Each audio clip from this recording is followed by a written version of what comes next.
Buenos días, Antonio. Buenos días a todos los amigos de Aspapro, de Candil Radio.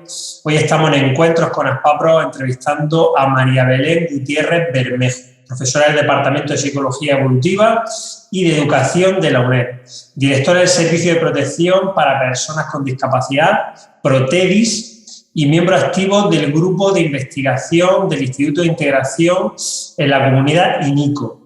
Y además forma parte del equipo de investigación de la UNED. Muy buenos días. ¿Qué tal, Belén? Buenos días, Andrés. Muchas gracias. Perdóname si me he equivocado en algo. Nada, todo perfecto. Todo perfecto. Muchas gracias. Todo perfecto.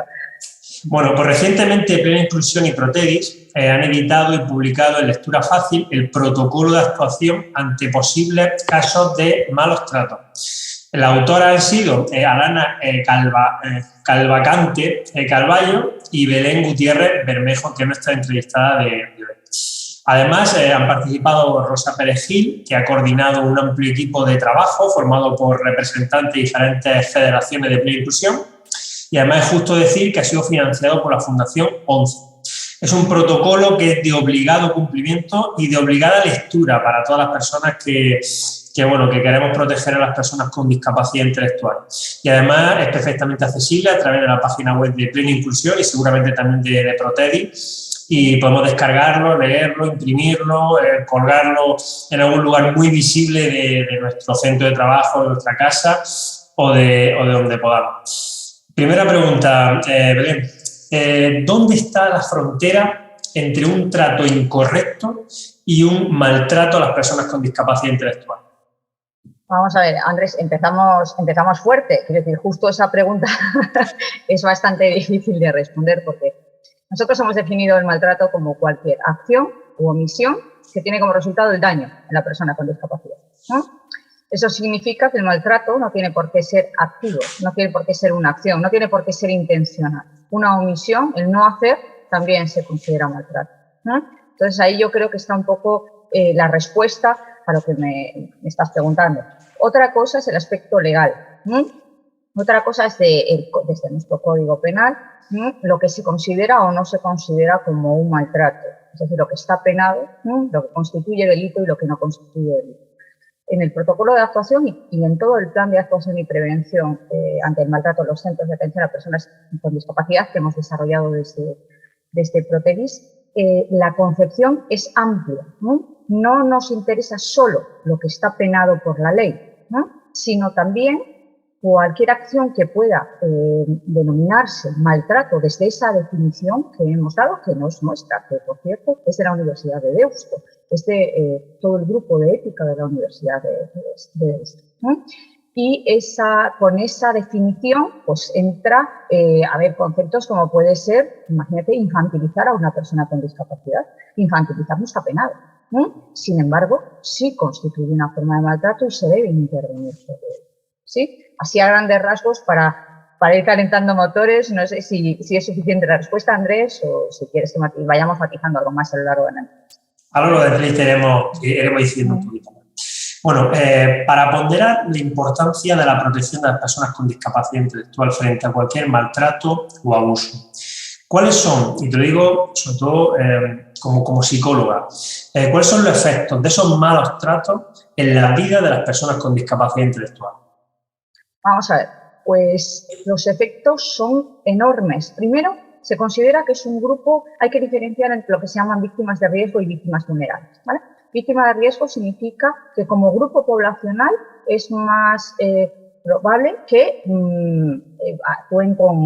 tengan hacia las actuaciones de maltrato, ¿sí? Eso simplemente es como grupo de riesgo, ¿no? Eso se llama víctima de riesgo. Pero víctima vulnerable significa que los efectos que tienen esas acciones sobre ellos, ¿no?, son más dramáticas, ¿sí? Tienen más probabilidad de crear algún tipo de sintomatología, ¿no?, psicológica o psicopatológica. Por ejemplo, se ha visto que el abuso, bueno, cualquier tipo de maltrato, pero por ejemplo el abuso sexual, puede llevar a las personas con discapacidad intelectual hasta tener trastornos de personalidad, trastornos disociativos. A ver, cuando estamos hablando de las enfermedades de salud mental que presentan las personas con discapacidad intelectual, y se ha visto que hay una gran incidencia, ¿no?, pues lo que algunos de los estudios que se están realizando en la actualidad nos aportan es que algunas de esas enfermedades mentales podrían ser consecuencia de abusos sexuales que no se han trabajado, porque tenemos que destacar aquí que solo un 20% de la población con discapacidad que ha sufrido, por ejemplo, abuso sexual, recibe atención psicológica. Estamos hablando de 120 personas, ¿no? Todo el resto no recibe atención psicológica. Con lo cual, tampoco tienen ni los recursos de apoyo social ni los recursos personales debido a su propia discapacidad para hacer frente a una situación así. No lo tenemos las personas sin discapacidad. Quiero decir, cualquier persona sin discapacidad que haya sufrido abuso necesitamos atención psicológica para superar tal situación. Pues más una persona con discapacidad que, primero, a veces ni siquiera tiene reconocimiento de lo que le están haciendo. No reconoce que eso es un abuso o un maltrato, porque han vivido en él y viven en ello. Y segundo, porque no tienen ninguna manera de hacerlo frente. Además, a ver, hay otras circunstancias. Se da que la persona con discapacidad, una de las características es que el maltrato no disminuye con el paso del tiempo. A ver, en población general, imaginemos un chaval, un niño, ¿no?, sin discapacidad intelectual, lo habitual es que a medida que vaya haciéndose mayor, imaginemos ya de adolescente, pues se enfrenta a la persona que ha abusado de él o que lo ha maltratado, ¿no? Ya es capaz de decir, oye, hasta aquí, o irme, o cuidarme, o incluso tener comportamientos agresivos, ¿no? En una persona con discapacidad eso no ocurre, ¿no? Es vulnerable desde que nace hasta que muere, ¿no? Y eso se ha visto que la reiteración, ¿no?, del maltrato tiene muchísimos más efectos psicológicos que un maltrato puntual en un momento determinado. Hay un componente social, cultural, por lo menos en alguna parte de la sociedad, que minusvalora ese impacto y cree que las personas con discapacidad intelectual, su vida no es tan digna ni tan sujeta a ser respetada como la de otra persona. Qué buena. Vamos a ver. Un ejemplo, ¿no?, de lo que me estás preguntando aquí es que no hay atención psicológica para esa población. ¿Por qué solamente un 20% recibe atención? Eso significa que hay una consideración social de que no lo necesitan, porque si no, sería obligado, ¿no? Y, a ver, por otro lado, también tenemos que decir que hay poca gente preparada, ¿no?, para realizar esa atención psicológica. Las personas con discapacidad tienen unas condiciones, ¿no?, y entonces se tiene que saber cómo se trabaja con ellos determinados sucesos, ¿eh? No se trabaja igual que en población sin discapacidad intelectual, ¿vale? Entonces, eso sí es importante, ¿no? Pero ya hay una consideración, de hecho, ha habido una larga tradición de una consideración social de que no necesitaban terapia, no hacía falta un tratamiento psicológico, porque en palabras textuales, digo literales, decían no se enteran, ¿no? Pero no solamente en la sociedad, sino en el propio perpetrador. El que elige a una persona con discapacidad como víctima, ¿no?, lo elige en parte, primero porque no lo va a contar, ¿no?, porque cree que no lo va a contar. Segundo, porque cuando lo va a contar es muy probable que no sea creído, ¿no? Y tercero, porque pensaban que eso no tiene impacto, ¿no? Que claro, es tremendo. A ver, de todas maneras, la concepción de las personas con discapacidad intelectual todavía tenemos mucho camino que recorrer. Yo mi tesis doctoral, y fue en el 2004, fue sobre emociones en personas con discapacidad intelectual. Y tuve que demostrar científicamente cómo expresaban y reconocían las emociones, porque se pensaban que su mundo emocional era diferente a las personas sin discapacidad o incluso no tenían ese mundo emocional. Estamos hablando del 2004, ¿no?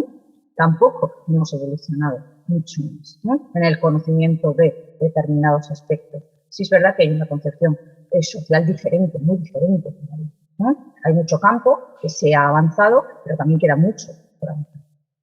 Podemos decir de alguna forma que la discapacidad intelectual sirve como una capa que tapa, por lo menos a ojos vistas de ciertas personas, de algunos profesionales, también de parte de la sociedad, que tapa alteraciones emocionales, alteraciones psicológicas, enfermedad mental, en que se asocia y se cree o se dice como una falsa creencia que es propio de la discapacidad y que no es algo que puede surgir, una depresión que en nuestra vida pues en un momento u otro ha podido surgir.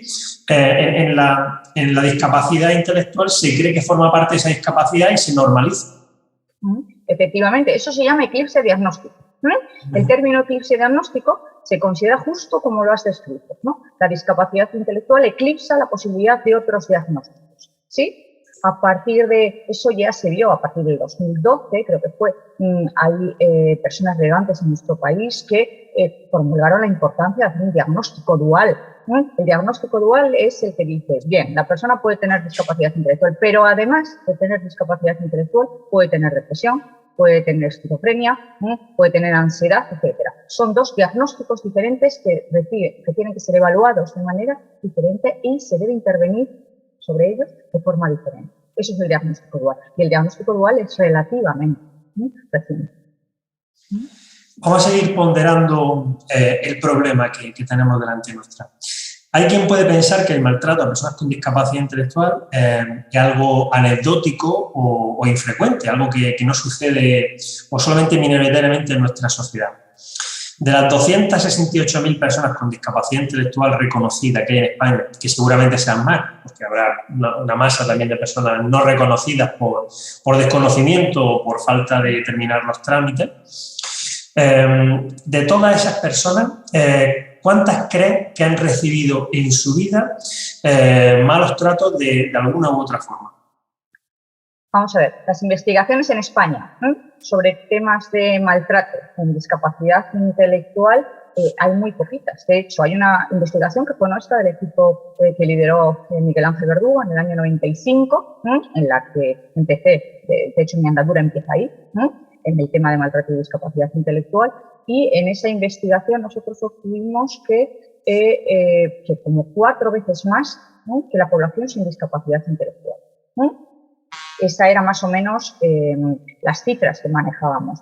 Los estudios que ha habido posteriores, los estudios internacionales, es que las cifras son tan variables porque depende de lo que incluyamos en la definición de maltrato y de los indicadores que recogemos. Por ejemplo, en nuestra investigación, nuestros indicadores fueron muy conservadores. Es decir, que, por ejemplo, para decir que había habido abuso sexual, tenía que haber pruebas como, pues imaginad, yo que sé, una enfermedad venérea. O sea, que decir, era una cosa de esta que dices, o sea, sí, es una persona con muchas necesidades de apoyo, ¿no? Pero claro, quedaban fuera muchos otros tipos de abuso que no tenían esos indicadores externos a las manos, ¿no? Ya digo que la variabilidad de los datos que proporcionan las investigaciones es amplísimo. Por ejemplo, en una de las investigaciones que a mí me llama la atención que utilizamos como referente, que es una investigación americana, habla de que entre un 60 y un 80% de la población con discapacidad. O sea, estamos hablando de un 80%, son cifras que yo siempre digo que si esto saliera en los telediarios, ¿no?, de los medios de información, sería una bomba. Estamos hablando de unas cifras altísimas. O sea, estamos hablando de que se habla de 4 veces más que un niño, ¿no? Y fijaros todos los servicios que hay para proteger a la infancia, y que tiene que haberlos, por supuesto, ¿no? Pero, fijaros la situación en la que estamos, ¿sí? Todavía hay mucho desconocimiento. A ver, se está trabajando mucho en esa línea, se está detectando, ¿no?, pero hay mucho desconocimiento de lo que realmente es maltrato.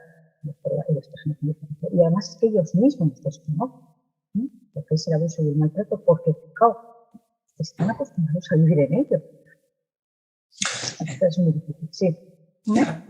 A ojos vistas de tu respuesta, Belén, estamos sacando conclusiones. Y una de ellas es que tanto cualitativa como cuantitativamente las personas con discapacidad intelectual están siendo objeto de malos tratos, y esto está causando un gran impacto en su calidad de vida. Los números están ahí, estamos hablando de 4 veces más que la población normal. Han mencionado que posiblemente estamos hablando entre el 60 y el 80% aproximadamente de la población. Estamos hablando de un número enorme y además de un impacto en su vida muy significativo. ¿Por qué crees que esto no es algo?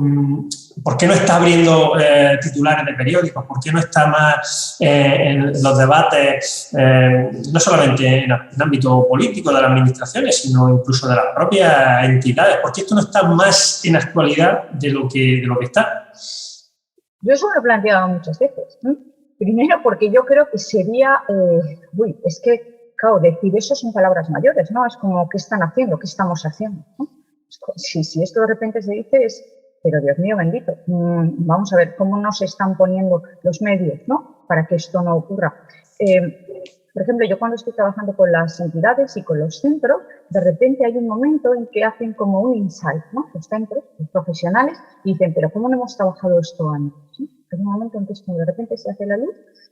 A ver, yo creo que hay momentos en que la propia evolución social te lleva a considerar el maltrato cosas que antes no lo eran. Por ejemplo, eso lo tenemos en población sin discapacidad de los niños, ¿no? Antes era habitual habitual entre comillas, ¿no? Determinadas intervenciones de los padres que podían ser pegar, etcétera, ¿sí? Y ahí no intervenía nadie, ¿no? Eso desde hace unos años está considerado maltrato y además el resto de la población tenemos obligación de denunciar si lo vemos, ¿sí? Es decir, que la evolución social lleva pareja, ¿no? El que determinadas acciones que antes no se consideraban maltrato ahora se consideran.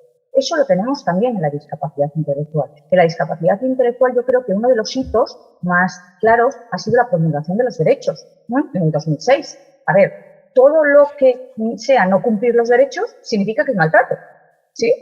Quiero decir que primero han tenido que llegar esos derechos, España los ratificó en el año 2008, significa que dijimos que aquí lo íbamos a cumplir, estamos en el 2021 y muchos todavía están sin cumplir, muchos. Otros estamos caminando hacia ellos, ¿sí? Entonces, eso significa que hasta que ha habido esos derechos, ¿no? Había como un vacío, ¿sí? No se sabía muy bien, ¿no? En qué ámbito nos estábamos moviendo con las personas con discapacidad intelectual. Yo creo que uno de los grandes claves ha sido pues, todo el avance, desde el avance en la concepción, ¿no? De la discapacidad como tal, ¿sí? Entonces, claro, eso lleva aparejo el que tenga que haber como ese movimiento social, ¿no? Que primero nos demos cuenta de que es que todavía hay muchos profesionales que desconocen los derechos, muchas personas con discapacidad que desconocen sus propios derechos. Entonces, ¿cómo van a defender esos derechos si no los conocen? ¿No? Entonces, claro, un poco esa respuesta social tiene que ir pareja, ¿sí? Y luego, a ver, son cosas que, como yo digo, no se pueden tomar decisiones así alegremente, ¿no? Sino que todas las decisiones que tenemos, por ejemplo, tienen que estar muy pensadas. La inclusión. La inclusión es un derecho, pero un derecho por encima, ¿no? De muchos otros derechos, ¿sí? Sin embargo, yo siempre digo que para que una persona con discapacidad intelectual esté incluida en la sociedad, bien incluida, no sea objeto de maltrato, tenemos ahí un trabajazo, porque si no, aumentamos el riesgo. No sé si me explico. Quiero decir, hay como mucha más probabilidad porque la ponemos como al alcance de muchas más personas, ¿sí? Y si no tiene el reconocimiento de lo que es maltrato y no le hemos enseñado qué habilidades, cómo puede detectar que una persona lo puede maltratar, sí, qué estrategias puede poner en marcha y a quién puede pedir ayuda, eso es un peligro. Todo ese trabajo hay que hacerlo. Y luego en la sociedad, claro, hay que abrirles la percepción que tienen sobre la discapacidad, porque es una percepción errónea, ¿no? Entonces, claro, todo ese trabajo es un engranaje que debemos ir haciéndolo. Lo que pasa es que es verdad que yo creo que hay un momento en que hay un motor que hace que exploten las cosas, ¿no? Eso decimos que, por ejemplo, cuando sale a los medios hay una presión social y la presión social diría, ¿no? ¿Qué está pasando? Y eso hace que las cosas evolucionen muy rápido, ¿sí? Yo creo que es un panorama muy complejo, pero yo creo que ahí el detonante de todo este movimiento tan fuerte ha sido, pues eso, los cambios en la concepción de la discapacidad, los derechos, ¿no? Y todo este alineamiento que está habiendo ahora, ¿no? En la consideración de las personas con discapacidad. Sí, Belén, por supuesto que ha avanzado, afortunadamente, la concepción de la discapacidad como algo que forma parte del desarrollo de una sociedad, ¿no? Y que somos más sensibles y el conjunto de cosas que entendemos por maltrato es mucho más amplio que hace 30, 40 o 50 años. Pero no manejo datos, pero sí manejo la percepción de que el número, por ejemplo, ¿no? Poniendo un tipo de maltrato como el abuso sexual a mujeres con discapacidad intelectual, yo creo, lo digo sin datos y por favor tú me lo vas a confirmar, el número de abuso a mujeres con discapacidad intelectual comparado con la población sin discapacidad está muy por encima. Lo entiendo así. Es decir, disparadamente por encima, Andrés. Entonces, es decir, hay el respeto a la sexualidad de una persona es algo que, dijésemos, que forma parte de los valores de nuestra sociedad, pero en el caso de las mujeres con discapacidad, actualmente y en los últimos tiempos, cuando se tiene información, han sido pisoteados ese derecho. Es decir, hay algo más allá que ser más o menos sensible a a la realidad de las personas con discapacidad intelectual. Y, por ejemplo, como ya he dicho, el ejemplo de no infantilizar, o sea, de infantilizar a una persona es maltrato.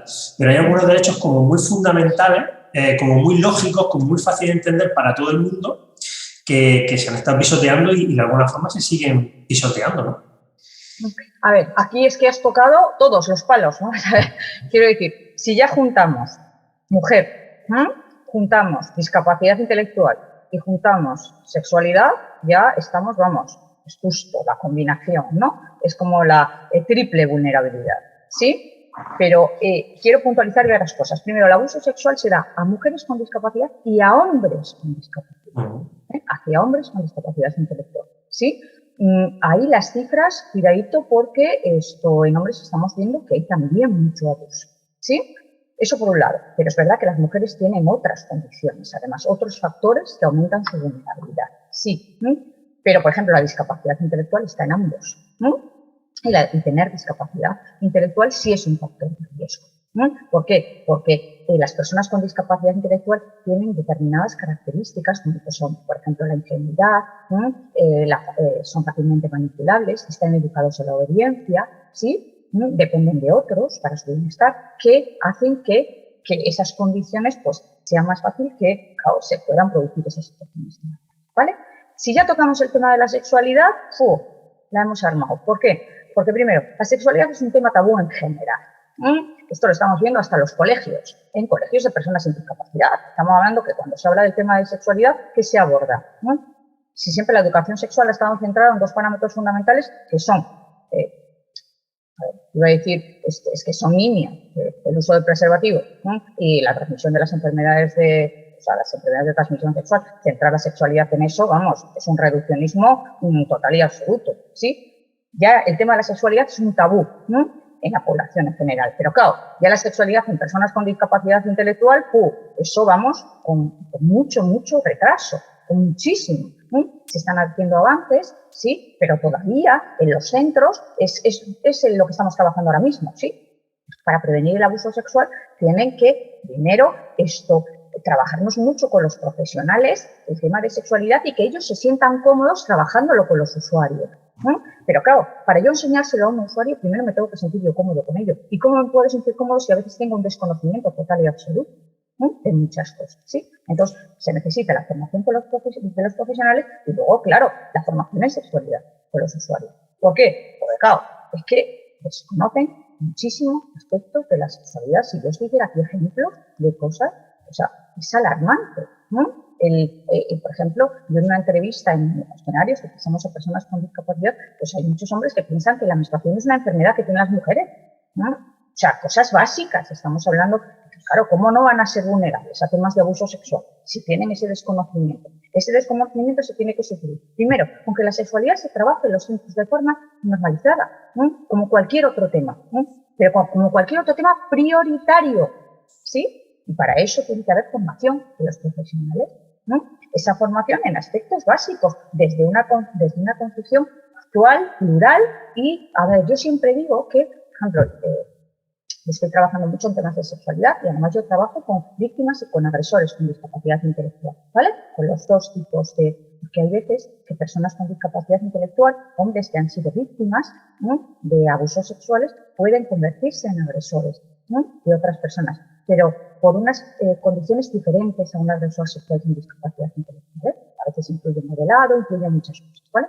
Bueno, pues a ver, la forma de trabajar con ellos, desarrollar un plan, supone que ese plan tiene que estar desvinculado de ideas políticas, religiosas, etcétera. Tiene que ser un plan basado en la ciencia. Yo siempre digo, el conocimiento tiene que ser lo que lidere cualquier plan de intervención. Y ese conocimiento es el conocimiento científico, ¿no? Entonces, yo creo que, claro, ahí, ¿qué pasa? Mujer, estamos hablando que, claro, mujer, la situación de la mujer, además la mujer con discapacidad intelectual todavía va más a la zaga, ¿no?, que las mujeres sin discapacidad intelectual. Tenemos el ejemplo en el empleo, ¿no?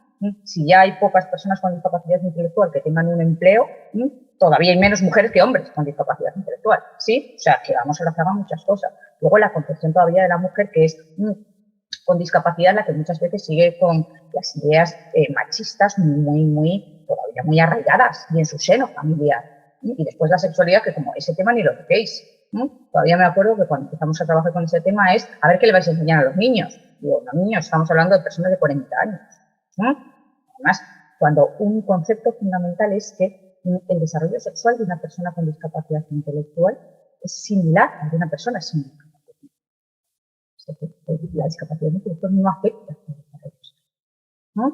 Claro, ahí se mezclan muchas cosas. El tema de la sexual es uno de los temas prioritarios a trabajar en la población con discapacidad intelectual si queremos prevenir el abuso sexual. Conocimiento. Un tema muy interesante. Belén lleva años trabajando este tema. Hay que recordar para todas las personas que no oye que tiene escrito un libro que se llama, corrígeme si me equivoco, Habilidades sociosexuales para personas con discapacidad intelectual. ¿Es así? Sí. Un libro muy interesante que puede echar luz sobre las sombras que hay alrededor pues, de un tabú como es la sexualidad, sobre todo de las personas con discapacidad intelectual. Andrés, posterior a ese, porque ese es 2010, ¿no? Y todos vamos evolucionando. Yo la primera, quiero decir, es muy importante, ese libro es del 2010, tiene cosas bastante novedosas, pero después hemos sacado hace nada, en 2018, el Plan de Sexualidad Responsable. El Plan de Sexualidad Responsable para personas con discapacidad lo que trabaja es todos estos conceptos que estoy comentando, ¿sí? Desde el concepto de respeto. Es que, por ejemplo, uno de los temas ahora fundamentales es el tema del consentimiento.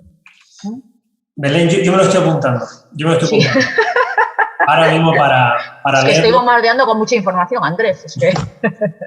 Plan de Sexualidad Responsable de Belén Gutiérrez, un libro que puede ayudarnos más todavía a dar un paso más en la calidad de vida de las personas con discapacidad intelectual a través de una formación para la sexualidad lo más normalizada posible. Estoy frustrado, Belén, porque se está acabando el tiempo y estaría hablando contigo horas y horas porque me parece tremendamente interesante. Brevemente, un poco para la persona que está ahora mismo oyéndonos desde sus casas y que ha podido presenciar o cree haber presenciado un caso de maltrato a una persona con discapacidad intelectual. ¿Qué debe de hacer? Quiere actuar de buena fe, quiere ayudar, pero no sabe muy bien dónde acudir, no sabe cómo proceder, no quiere meterse en líos, pero a la vez quiere ayudar. ¿Qué le aconseja?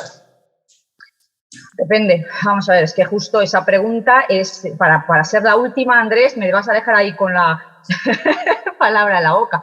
Es que, claro, vamos a ver. Depende qué tipo de maltrato sea, depende si se da en el centro, se da en un ámbito familiar, etcétera. Yo digo, lo primero, decirlo, siempre hay que decirlo, ¿no? Siempre que haya una sospecha hay que hablarla con el profesional de referencia, hablarlo con el centro, ¿no? Quiero decir, si se cree que el maltrato está en el ámbito familiar, para eso está el centro. Los centros estamos al servicio de las personas con discapacidad, no podemos olvidarnos. Entonces, si ese maltrato alguien de la calle lo está viendo en el seno familiar, que hable con el centro. Y el centro ya tiene los cauces para poner en marcha medidas. Si el maltrato se está produciendo en el centro, siempre hay otros profesionales a los que se les puede decir. Quiero decir, si el maltrato me refiero a que es perpetrado por un profesional. Siempre, la primera afirmación que diría es contarlo, siempre. Siempre hay que contarlo. ¿A quién? Ese es el claro. Ahora ya estamos, ¿a quién? Pues depende del ámbito en el que se dé.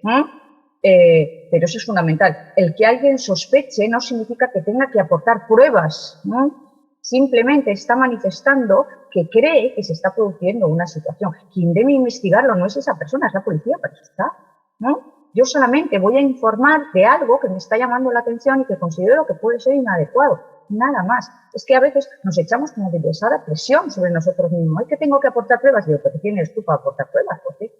Simplemente estás comunicando algo que te está pareciendo que luego serán otras personas las que tengan que llevar a cabo las diligencias, etcétera. O sea, lo primero, siempre decirlo. La única manera de preservar, de alguna manera de poder prevenir el abuso y de poder hacer que esta población de alguna manera se sienta apoyada, ¿no? Es que todos tenemos parte en estos temas, porque somos todos. Pues muchísimas gracias, Belén Gutiérrez. Creo que ha sido una entrevista súper interesante para volver a verla en bucle y aprender muchísimo. Recomendar a todos los que nos están oyendo, viendo, pues que lean ese protocolo de actuación ante posibles casos de malos tratos, que está editada por Plena Inclusión y Protedis, que nos va a ayudar a entender cómo debemos de actuar y de proteger a las personas con discapacidad intelectual. Esto es responsabilidad de todos, no solamente de algunos, y todos podemos denunciar casos, todos podemos ayudar, todos podemos arrimar el hombro para mejorar su calidad de vida. Simplemente, Belén, para terminar, ¿algún proyecto para el futuro, alguna publicación, alguna investigación interesante? Estamos que no paramos. Lo que necesitamos es tiempo para poder. Ahora mismo tenemos varios retos. Uno, voy a contar los dos grandes retos que tenemos para el año que viene.